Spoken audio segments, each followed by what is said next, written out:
पुराने युद्धों से लेकर आधुनिक युद्ध तक वॉर्स ने सिविलाइजेशंस को शेप किया है और ग्लोबल पावर डायनामिक्स को रीडिफाइन किया है। एंशिएंट बैटल्स तलवारों और ढालों से लड़े जाते थे, अक्सर टेरिटरी और रिसोर्सेज के लिए। द मिडिल एजेस में पावरफुल एम्पायर्स का उदय हुआ और डेवास्टेटिंग रिलीजियस वॉर्स हुए। बारूद के आविष्कार के साथ वॉरफेयर एक नए युग में प्रवेश कर गया, जिससे बड़ी सेनाएं और अधिक विनाशकारी संघर्ष हुए। 20वीं शताब्दी में 2 विनाशकारी विश्व युद्ध देखने को मिले। टैंक्स, एयरप्लेन्स और न्यूक्लियर वेपन्स का परिचय हुआ। द्वितीय विश्व युद्ध के बाद द कोल्ड वॉर हुआ, जिसे आइडियोलॉजिकल कॉन्फ्लिक्ट और न्यूक्लियर एनाइलेशन के खतरे ने परिभाषित किया। आज साइबर वॉरफेयर, ड्रोन टेक्नोलॉजी और आर्टिफिशियल इंटेलिजेंस बैटलफील्ड्स को रीशेप कर रहे हैं। युद्ध की प्रकृति लगातार बदल रही होगी, लेकिन ह्यूमैनिटी पर इसका प्रभाव गहरा बना हुआ है। द इस्लामिक वर्ल्ड ने ग्लोबल कॉन्फ्लिक्ट्स में एक जटिल और अक्सर मिसअंडरस्टूड रोल निभाया है। 7वीं शताब्दी में इस्लाम के उदय से लेकर आज तक मुस्लिम मेजॉरिटी कंट्रीज युद्ध में भागीदार और पीड़ित दोनों रहे हैं। ऐतिहासिक रूप से इस्लामिक एम्पायर्स जैसे कि ऑटोमन्स और मुगाल्स मेजर पावर्स थे, जो मुस्लिम और नॉन मुस्लिम दोनों पड़ोसियों के साथ संघर्षों में शामिल थे। प्रथम विश्व युद्ध के बाद ऑटोमन एम्पायर के पतन से मध्य पूर्व में नए राज्यों का निर्माण हुआ, जिनमें से कई क्षेत्रीय संघर्षों में उलझे हुए थे। अल-कायदा और आईएसआईएस जैसे एक्सट्रीमिस्ट ग्रुप्स के उदय ने हिंसा और अस्थिरता की एक नई लहर को जन्म दिया है। केवल डायलॉग और अंडरस्टैंडिंग से ही हम एक और अधिक पीसफुल फ्यूचर बनाने की उम्मीद कर सकते हैं। द यूनाइटेड स्टेट्स, इजराइल और द इस्लामिक वर्ल्ड के बीच का रिश्ता महत्वपूर्ण जियोपॉलिटिकल डायनामिक्स में से एक है। संयुक्त राज्य अमेरिका लंबे समय से इजराइल का स्टॉन्च एलाय रहा है, जो मिलिट्री, इकोनॉमिक और डिप्लोमैटिक सपोर्ट प्रदान करता है। इस गठबंधन ने इस क्षेत्र में तनाव पैदा कर दिया है, एंटी अमेरिकन सेंटिमेंट को बढ़ावा दिया है। द इस्लामिक वर्ल्ड मोनोलिथिक से बहुत दूर है। इजिप्ट और जॉर्डन जैसे देशों के संयुक्त राज्य अमेरिका और इजराइल दोनों के साथ घनिष्ठ संबंध हैं, जबकि ईरान जैसे अन्य कट्टर विरोधी हैं।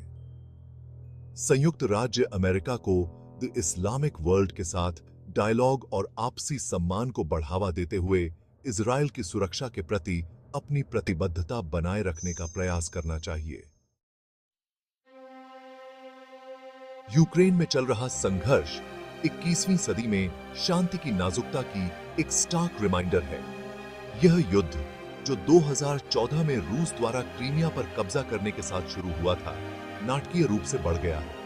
अपने मूल में यह संघर्ष पावर, सिक्योरिटी और यूरोप के भविष्य के बारे में है। अंतरराष्ट्रीय समुदाय ने रूस के खिलाफ निंदा और प्रतिबंधों के साथ प्रतिक्रिया दी है, लेकिन लड़ाई जारी है। इस संघर्ष में दांव ऊंचे हैं, न केवल यूक्रेन और रूस के लिए, बल्कि पूरी दुनिया के लिए। ये है। जैसे जैसे तकनीक आगे बढ़ती है, वैसे वैसे युद्ध के साधन भी बढ़ते जाते हैं। हाल के वर्षों में सबसे अधिक चिंताजनक घटनाक्रमों में से एक जेनेटिक वेपन्स का उद्भव रहा है। ये हथियार, जो मानव जीनोम के ज्ञान का फायदा उठाते हैं, में विशिष्ट आबादी को लक्षित करने की क्षमता है।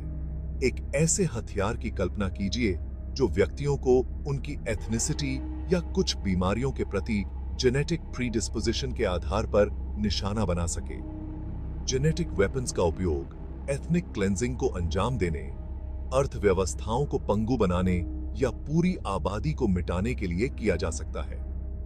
जेनेटिक वेपन्स के विकास और प्रसार को रोकने के लिए अंतरराष्ट्रीय समुदाय को तेजी से कार्य करना चाहिए।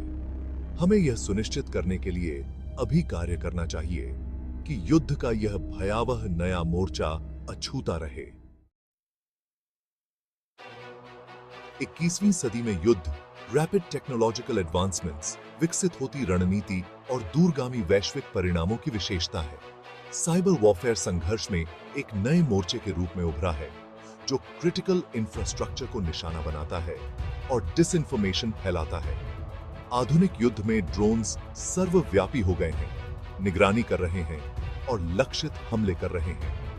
आर्टिफिशियल इंटेलिजेंस एक तेजी से प्रमुख भूमिका निभा रहा है, ऑटोनोमस वेपन्स सिस्टम्स के बारे में चिंताएं बढ़ा रहा है। दुनिया के एक हिस्से में संघर्ष जल्दी से फैल सकता है, पूरे क्षेत्रों को अस्थिर कर सकता है और ह्यूमैनिटेरियन क्राइसिस को ट्रिगर कर सकता है।